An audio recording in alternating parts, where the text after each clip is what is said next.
Jonah 1. Now Yahweh's word came to Jonah the son of Amittai, saying, Arise, go to Nineveh, that great city, and preach against it, for their wickedness has come up before me. But Jonah rose up to flee to Tarshish from the presence of Yahweh. He went down to Joppa, and found a ship going to Tarshish. So he paid its fare, and went down into it, to go with them to Tarshish from the presence of Yahweh.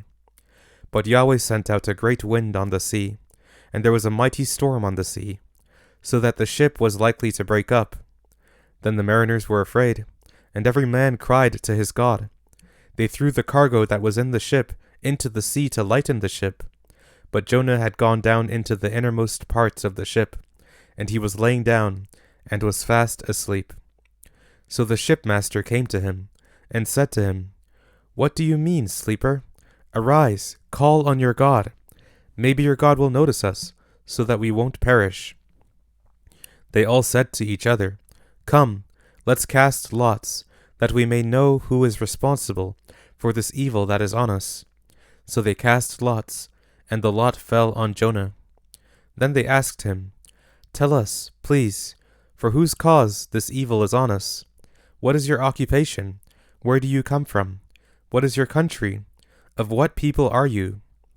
He said to them, I am a Hebrew, and I fear Yahweh, the God of heaven, who has made the sea and the dry land. Then the men were exceedingly afraid, and said to him, What have you done?